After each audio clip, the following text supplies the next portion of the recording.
So we're sitting here at Tel Hazor. I'm talking with Professor Amnon Ben-Tor, who's been digging Hazor how many years now? I don't know when you start counting, but you count the layers. That's true. But no, I was here first in 57, 58. Who was digging then? Under Yadin as a student. Yeah. Then I came back with him in 1968, this time as an area supervisor. And then I came back in 1989. Renewed excavations in memory of Yigal Yadin until this day. So we're in our 29th year. Right Unbelievable. Now. It's really unbelievable. And you probably have another 100 years to dig here. Let's hope. No, we calculated we need 500 years to 500. It's reasonable. I don't know if I'll see the end of this, but there is material here. You made a good start. Yeah. So let me ask you a question. We know about something less than 3% of the site. Right. After 30 years. So I'm always curious how a person's view of something changes over time. So when you started digging here back in the 1950s, and now here we are in 2017, how has your view of the history of Hazor changed? I didn't know anything then. I know a lot more, not everything. Well, you knew from the Bible a little bit. You had a little bit of a picture. And the Bible is, well, it's only one side of it. What you get to know is what you excavate, what you find. Okay. Various types of finds, various architectures, some inscriptions. I'm talking now about finds, not about text. Right. So. But you found inscriptions too. We did. We found something like 15 tablets. In cuneiform. Where did I put it? Just a minute. Where did I put it? It's in the car. The tablets? Yes. From this season? The text, which I heard. Uh-huh. Wow, I need to know. You want me to pause? Yes, 1 minute. I have to check in the car. It came to my mind. Uh-huh. So I said, where did I leave the text? I understand the feeling of not knowing where something is important, where you put it. So we're trying to understand the Hazor historically. And so the last 30 years of excavation gives us a window of understanding, and that window has grown over time, and you've been witness to that whole story of the modern excavation, basically. Well, that's a strange way of putting it, because you see, during these excavations, not only did I excavate and actually find stuff, I also learned a lot from other people about what's the meaning of this document, what's the meaning of, what do we know about the status of the king of Hazor through the Amarna period, Amarna document, etc., etc., etc. So this picture of the history of Hazor is, well, let's say, a puzzle combined from things which I've known, from things which I found, and from what I learned from all other specialists. Okay, so let's talk about the importance of Hazor historically. Okay. All right, we're sitting on a crossroads. We're in an important location. As someone who's not an archaeologist, I'm looking across the valley over here a little bit and saying, what's the relationship of that hill that's overlooking the road next to us? Right? Was it connected to Hazor? Was it not connected to Hazor? Right? But what is the importance of Hazor from a general perspective throughout history? Why is this place important? Okay, when you say Hazor, you have to divide it into two, which is geographically or topographically as well as historically, because there's an upper city and a lower city, which was inhabited during the Canaanite period. Let's call it the Bronze Age, Middle and Late Bronze Age. And then there is Israelite Hazor, or Iron Age Hazor, which shrank only to the Acropolis. These are two different stories, entirely different. And, different people are interested in different periods. And for some, Greater Hazor, with the upper and the lower city, is of great importance. For others, only Israelite Hazor, from a different point of view, because Canaanite Hazor was the head of all those kingdoms.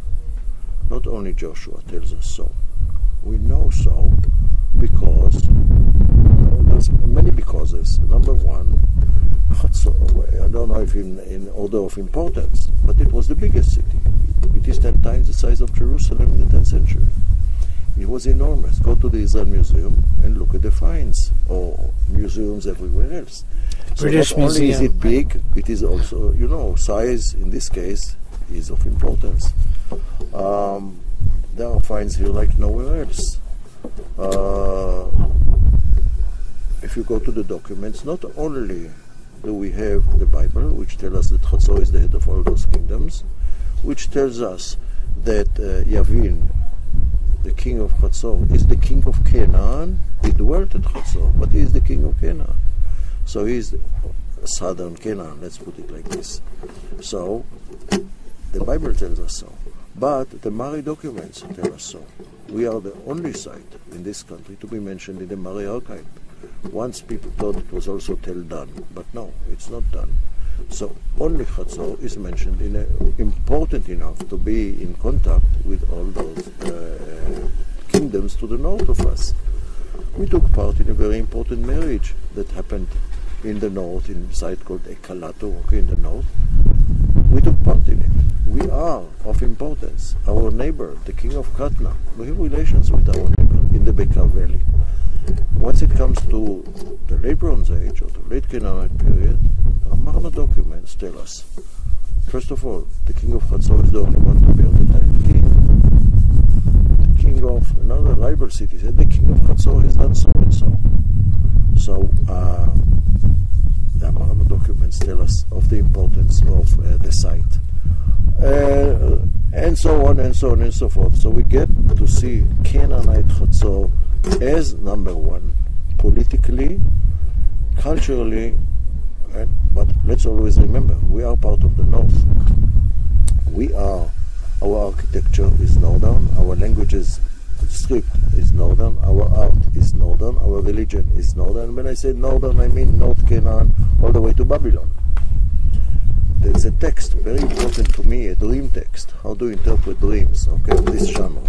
And someone tells his dream that he wakes up and he goes from Hazor, from Babylon. He crosses Mari, he crosses Emma, he crosses Yamchad, Aleppo, okay, all the way Katna. When he comes to Hazor, he wakes up, which is enough to show you what is our world. Through the Bekaa, just look and you'll see. That's it. We are, umbilical cord is with the north, culturally. Whose cultural influence do you see the most? Do you see Phoenicia? Do you see Bavel, Ashur? What do you see the most? Again, let's remember the periods that we are talking about. If we are talking about the Bronze Age, especially, no, throughout the Bronze Age, we are the north, and the north all the way to Babylon. But basically Syria.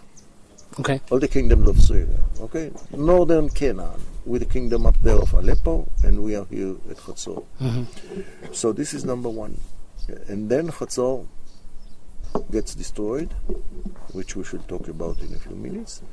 And then there is nothing here at Hazor for about 150 years. Nothing at all? Nothing at all. Deserted. Mm-hmm. Like it happens in many other sites. Even in the upper city, you find no... Okay. Not even in the upper city. The lower city is deserted forever. All you have to do is scrape a little bit and you are in the 13th century. Really? Okay. Upper city is deserted for about 150 years, something like this. Depends when you... cannot give you absolute dates, but assuming Hazor was destroyed around 1250, plus minus 20 years. Occupation again around 1050. So say about 200 years, 150 to 200 years. And then we come to the Iron Age. So are you going to say that destruction is Joshua or not necessarily? Wait. I'm still answering the previous question. Yeah. When we come to Iron Age, Hazor is no longer number one. Jerusalem is number one. Samaria is number one or number two. And then come Dan, Hazor, Megiddo, Lachish, Gezer. The smaller cities, still of importance, but however, Hazor is still number one from another point of view. And this is Bible versus archaeology. There is no other site, I cannot tell you why, but that's a fact, that has so many Iron Age strata like we have here at Hazor. Even Megiddo? Megiddo has 3, we have 6. Aha, that's twice as much. Yeah. And strange enough, this woman here was one of our volunteers. He knows nothing. She visited Megiddo, she came back to me. What's in Megiddo? There's nothing there. Which I say all the time. Yeah. So, but she didn't hear it from me. Okay. And you'll agree with me, I think, in a minute. You know that biblical archaeology was born in sin because religious people, basically, some of them still do to this very day, like the 5 girls I was talking to when you saw me there, to verify the Bible, to prove the Bible. Die Bibel hat doch recht, which is sin, which gave archaeology a bad name. It's a bad research premise. Which, by the way, was paralleled with classical archaeology when Schliemann went to Troy to find the Priam. And he did the same mistakes as they did. What is being done more, and if you go to the United States, even today, and you say, look for a department of biblical archaeology, you will not find them. Then you will say biblical archaeology, people will look at you like a charlatan. Yeah. Unfortunately. But what is being done and should be done is not to prove, but to confront. Confront Bible and confront text and things that you can see and discuss. Okay? If you have the burnt layer, which you have not seen, but you can see it very well if you go down there. In the Canaanite temple. No, in the what they are digging now. Where they're digging the new which Canaanite temple? There is no it's a palace. It's palace. Okay. A stone that one idiot throws into a well, 10 wise guys will not get out. Some said it's a temple. It's not. It's a palace. It's a palace. But okay. Never, I'm not going into this now. Where were we? Okay. If you see the burnt layer in the middle of the 13th century, you can easily say, is this Joshua? Is this what we read about in the book of Joshua? Yes or no? You can discuss it there, in front of the fire, which you cannot in Megiddo, for example, or in any other site in this country, because Joshua, book of Joshua, specifically about Hazor, that it was destroyed by fire. Right. You can discuss it. You have the 6-chambered gate over there, and similar gates in Megiddo and Gezer. So the sign says Solomonic, but we don't know that for sure. We do. We do. Okay. In a minute. Okay. You always. I'm jumping ahead. Don't let me answer one question. No, it's okay. We see a 6-chambered gate. You can go with the book of Kings, Solomon, Hazor. Yes or no? We can discuss it. This is the place to discuss it. You want to convince me it's not Solomon? Okay, I'll buy it. But I can discuss that in Gezer and Megiddo also. Yes. Okay. But you cannot show Joshua in Gezer and Megiddo. Right. Okay. Now, then you come to the 8th century. You have Ahab. I can show you Ahab here. The water system, the storage, we can discuss. Is it Ahab or not? Jeroboam II, I can show you Jeroboam II here. Pekach ben Remaliah, the last king of Israel, I can show you here. We have a house in which they found a jar, Lepekach Smadar, in the destroyed city. Wow. So there's no other site where you can confront text and object. You can walk here. I know that's a terrible thing to say, especially for an archaeologist who is secular. You can walk with the Bible in one hand and look at the structures with your eyes and try to confront and discuss. Yes, no, yes, no. I'll buy a no. I don't have a problem right now. But this is where Hazor is number one. There is no other site where you can do it, and this is why I believe Hazor is on the list of World Heritage Site. Biblical Hazor, not Canaanite Hazor, unfortunately. I think Canaanite Hazor deserves to be on 10 UNESCO lists, but I'm not asked. Yes. So this is the importance of Hazor through the ages, Canaanite and Iron Age, as far as I can see. Okay. That's answering your first question. Yeah. Where is the next one? So let's not worry about my earlier questions, because I don't want this to be personal. Let's understand your excavation for this summer. What were your excavation goals? Personal. Why did no, you it's say me personal? Because I have my own interests, and then I want the interest for the listeners. Okay, no, it's not personal. So no, but you have excavation objectives for this season, right? What were those objectives? No. I have how should I say it? Not for this season, for the next 20 seasons. Okay, let's start with this season. No, I don't know if I'll see the end, but what we are excavating is a palace. It is a major structure, walls standing to 3.5 meters. There's no other place except in Babylon that you can find walls standing so high, so well preserved. It is a very important structure. Some of the most important finds that we made at Hazor are there. The joint between the lower city and the upper city. offering table with an Egyptian inscription at the entrance. The two only, how shall I say it? No, monumental Egyptian statues found in the entire Levant were found here. There. This is one. This is one of them. This is the Sphinx of Mykerinus. This is another one. This is the high priest of Ptah in Memphis. Egyptian king sent presents to the king of Hazor. No other site has it in this country. So we are talking about this structure, which is of major importance, which we are excavating. It lies under several meters of Israelite structures. You have to suffer quite a lot, I call it, but don't quote me here. Going through the Israelite structure all the way until you come to this palace that was destroyed in a huge fire in the mid-13th century. Yes, Joshua, not Joshua, it's not to discuss right now. Okay. So far we have... Quick question. Are you concerned by the fact that it's not found at the Acropolis?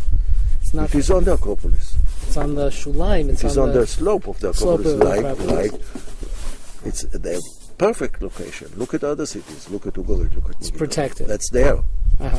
This is where anyone coming up, he has to pass through security and this and that and the other, and that's where the administration takes place. I'm not concerned on the other way. Okay. That's the perfect location. But estimate, it's very difficult to estimate, but I'd say we know so far maybe 5% of this palace. Mm-hmm. It takes 20, 30 years to excavate its entire plan. This is what needs to be done. I don't know if I will certainly not see the end of it, but this is what needs to be done.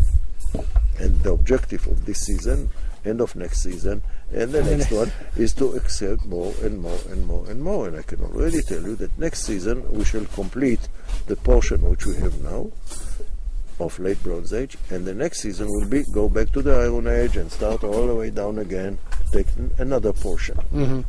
Have you done a chatach in that area? Have you done a slice into the side of the slope in order to be able a real slice, it's about 15 meters. Yeah, I understand, but we get a very nice picture of the stratigraphy now. You have to, of course, because if we would like to take the entire model, it would take 50 years for it all the way to get even anything. Right. So since I'm interested in this building, I want at least to see something, to taste something. So I take a slice of 15 to 20 meters, one, and now we are working on the second, and in 2 years we should start working on the third. I'll still be here. And how you have a bracha that you should be here and you should live long enough to see much more of Hazor come to light. The size of this building, what would you estimate it? I don't know. It's too early. It's too early. I guess that we have something like 5% of this building. Of the building? Yeah, because it's enormous. So, and it runs all the way westward. One of the things that's striking here, and I think it's normal for the area, but you don't see it around Yerushalayim, certainly not to the same degree, is the mix of limestone together with basalt stone in the construction, which is very beautiful, I think. I think it's very striking how beautiful it is. But you also see these beautifully finished stones, the basalt stones, and on top of them the mud bricks. Yeah. Can you talk about that? Sure. That's something I'm not going to say on record.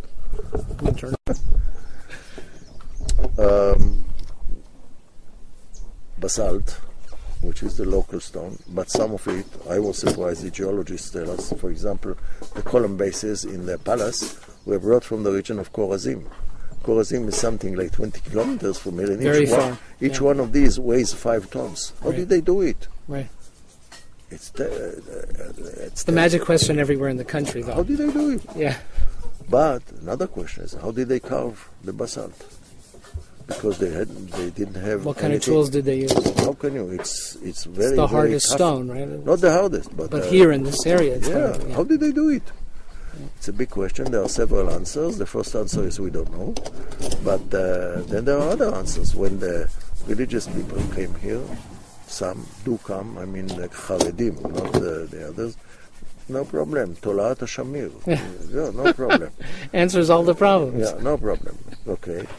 And then it's the worm that we have a legend in Jewish history that Solomon used the shamir worm in order to be able to hew the stones that were used in the temple. And ever since it disappeared, it doesn't exist anymore. Okay, so that's what the Haredim, they don't have a problem with it. Right. So the Druze, okay, they will never tell you they don't know. We have a lot of builders here who are Druze, so I ask them how did they do it. Their answer, a typical Druze one, they didn't do it. The people who were there before them did it. They only used it. So okay, we'll push the question off. Another solution. In any case, there are ways to. I can ask you if you want a Jewish answer. Yeah. How did the Egyptians do it 2,000 years earlier? So there was an article in Omni magazine, maybe 30-something years ago, how the Egyptians actually created the stones for the pyramids using molds, and they had some type of polymer to manufacture the stones there on the site. Okay, so that's Omni magazine. You see, there are all kinds of idiots. Theories. Okay, never mind. Right. So, the Canaanites, not only here, everywhere, unfortunately, we are a far echo from what they did in the north, because in the north, all the way to Anatolia and to Assyria and to Babylon, they carved on these. There are inscriptions, there are scenes in the grave of the kings, and here they are, except for the lion, the gates. Except for these, nothing. So, but they are the facade. They are the paneling. Yeah, they're there for beauty. Definitely so, for beauty. And on top of them, there's mud. The Israelites used limestone. That's it. Sometimes, on top of it, mud brick. But in many other cases, all kinds of light material. So it's entirely different architecture. You can immediately see, even if you don't look at this conflict, which is which. So that's easy. And the one we understand, because it's the one, the other one, from the kilometer period, which was much more complex. I'm still trying to understand and figure out. Definitely. It's fascinating. Okay, I'm here looking out over the site, and one of the things that we saw this in Megiddo and in other places, and we continue to see it. We're now in the middle of the summer. There's nobody here. There are no tourists here. Right, why isn't anybody here? I know it's hot, but this is vacation. First of all, if you were here in the earlier hours of the day, we had 3 buses. Oh yeah? Yeah. Were Jews or non-Jews? Non-Jews. Yeah, you see also Non-Jews. Qumran, we get the non-Jews go to these places. The Jews don't like to go to these places. Because the Jews are a very Judeo-centric people. They're only interested in their own history. Only their own history. This is what I was discussing with the girls over there. Everything HaYehudim Beh. HaYehudim Beh. This is what you study, the history you study at school. And I was trying to broaden their horizons a little bit. And I was once accused of mentioning an anti-Semitic remark in one of my first year. So I said, you come from a system of education which is very Judeo-centric. And if I can broaden it a little bit, this course will have done. And then one of the students complained that I made an anti-Semitic remark. Unbelievable. Never mind. Hazor has an inherent problem. A few. But one, it has no water. People go where there is water. Right. I ask, they say, why don't you come? There is no water. So this is number one. Number two, Jesus was never here. So no Christians. Jesus was never here. No. Since the Jews don't care about the Canaanites, they don't come either. Number two, there is no shop here where tourists can buy something, or tourist guides can get 10%. There's no place to drink tea or coffee or cold drinks here. So this is number three. Number four, it's far away. It's very far away. It is far. Well, we come, we see Jerusalem, Bethlehem, Hebron, Tel Aviv, Shalom. That's what we see. If we are Christians, yes, we go to Banyas, we do Sovev Kinneret. So we're already in the area. Yeah, we don't go to Hazor because it got nothing to do with Jesus. So we have inherent problem. Another problem is that Hazor is a most exciting site if you explain it right. If you move with a group, but it takes knowledge, and the regular tourist guide doesn't have the knowledge, and he stays away because it's too complicated. So I already gave up. For years I've been trying to encourage them, the Ministry of Tourism. I passed 3 ministers of education. I said, okay, let's play the game. Why don't you bring the teachers of Bible to Hazor? Excellent question. Why don't you? Because we, from time to time, we get someone who does writes an article instead of doing a boot. You know, Right. can do.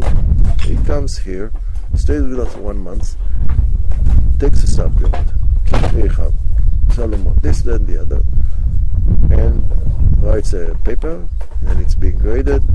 All 100% say if we would have studied Bible like this, we would like Bible.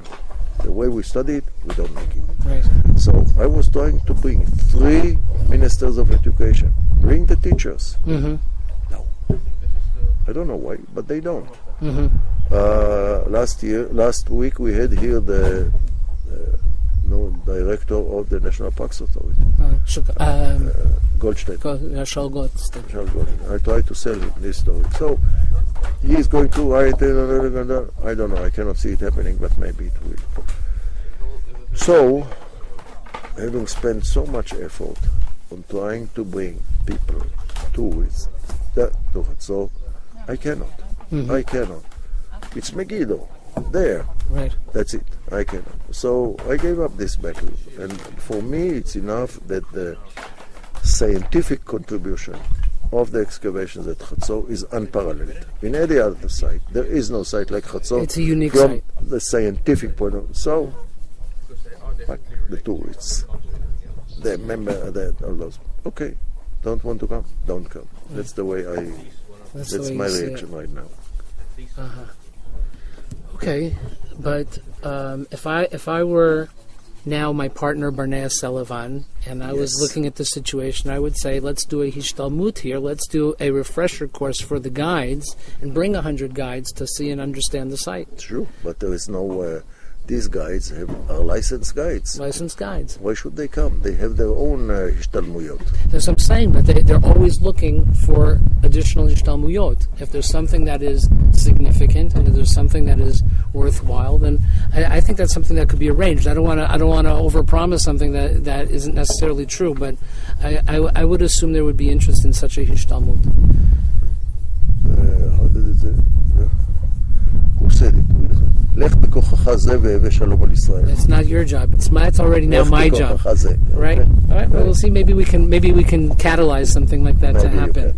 Maybe you can. So I know that you're planning to do geophysics here in the coming period of time. Next year, right? What are you looking for with the geophysics? What would you like to know? A few things. First of all, if possible, I'd like to have the plan of the city.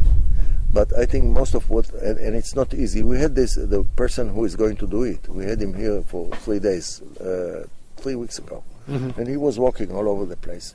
It's a big problem here because of the mixture of basalt. Down there, it's not a problem. It can be done. It has been done already. In the field, going out to the trees, when you're looking out at that. It has been done in area 210, an area which was excavated. Area S was excavated something like 10 years ago. It's an area of about 30 by 30 meters or something with very nice results. It was done and it's now excavated and it can be done. There's somebody else who wants to do around the temple of Area H, which is a very promising area to say what's around the temple of Area H. So there are a few, I don't know yet, and it will have to be their decision whether they're going to try and do not the whole 800 dunams, but maybe half.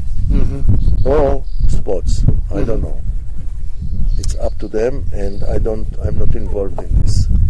In the Israelite period, we see cultic areas here. Yes, we do.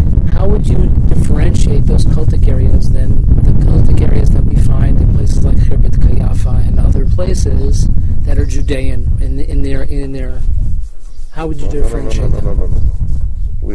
We have a problem here again. I know different periods of time. No, you're talking about Israelite. Okay? Yes. So you're talking about, what is Kayafa, 10th century? Let's say. Okay, then let's say. End of the 11th, beginning of the 10th. Whatever it is.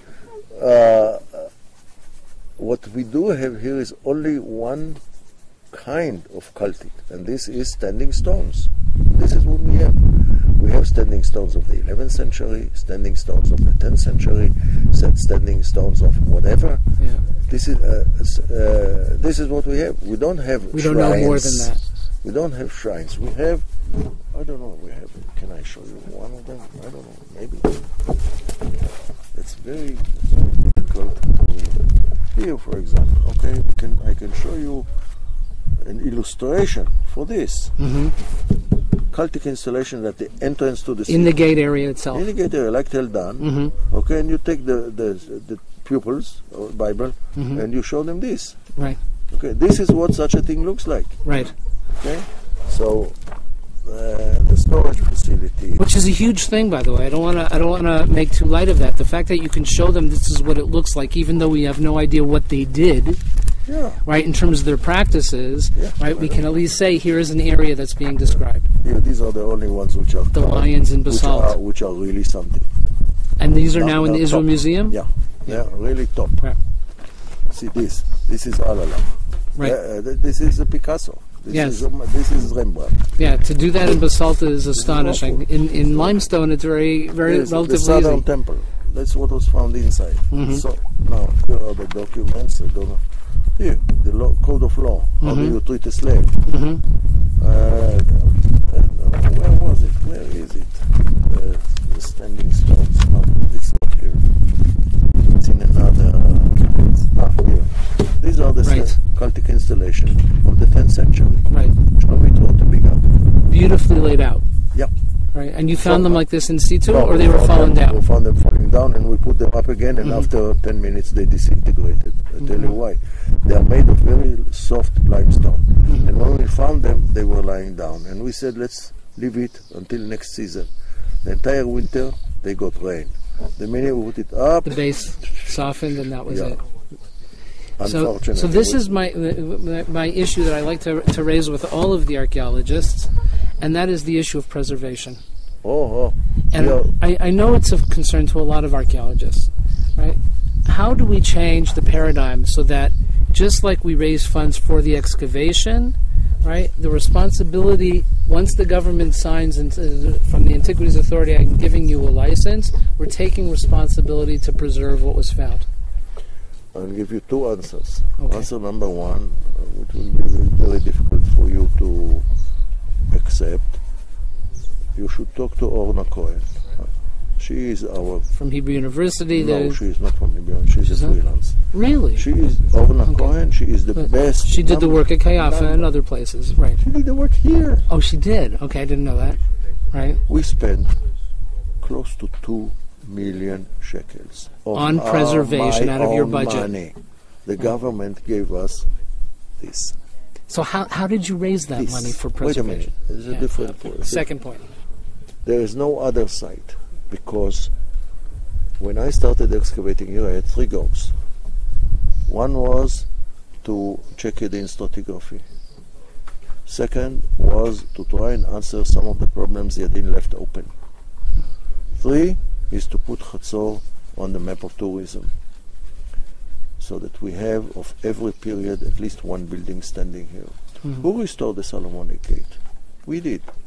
Who restored the 4-room? Who restored the storehouses? We did, with our money, with zero money from anyone else. So number one, don't preach to me. No, I'm not preaching. I know about the need to preserve. But here comes the second part of the story. This is I'll give 3 parts. 3-part story. We are under the foot of all the bureaucrats in this country, who feel that they are entitled to tell us what to do and how to do it. Every few days some other official comes here and says, do this, don't do this, don't do that. If not, you won't get a permit to dig. Wow. Some of them come with the most idiotic, but since they are made, you have to do it. You are not allowed to excavate when next to you is a wall of more than 1.5 meters. Or else you take a course on how working on heights. What are you talking about? So we have a problem with the authorities. With all authorities, national parks as well as antiquities. I know I'm on record and I couldn't care less. Okay. There must be found some way to accommodate what is necessary and what is not necessary. It is just a whim of whoever thinks he has the right to do so. Why do we need a fire extinguisher here, where there's not even one grass. Well, this is just one of the smallest examples. That's number two. And number three, and you know, this country is getting to be more and more and more like Egypt and Turkey and all these places from every point of view, but also making life of archaeologists miserable. It is very well known that to be an archaeologist in Egypt or in other, it's becoming so now here. And you know, from time to time I say, to hell with it, I'm not going to do this anymore, just because of you kind of people. Number three, the state has also some kind of responsibility. They cannot ask me to do something without helping me to do it and giving me 5 shekels to do it. Right. Okay? But the state doesn't care less. They don't care less. They keep telling them, listen, people pay entrance fee. They don't pay me, they pay you. Correct. Send some of this to you know, there is a citadel over there, excavated by Yadin. I have the entire correspondence for more than 20 years. It is disintegrating. And we are constantly complaining to the National Parks Authority. Do something. It disappears. It's not our. Yadin excavated it. Right. It was done 60 years ago. Right. Nothing. Nobody does anything. So it is not entirely the responsibility of the excavators. The state has to step in. That's the way I feel about it. So it's a little bit of a catch-22, because on the one hand we want to say there's too much bureaucracy and too many low-level people checking and interfering with the progress of the excavation. On the other hand, we want the state to come in and help and to contribute.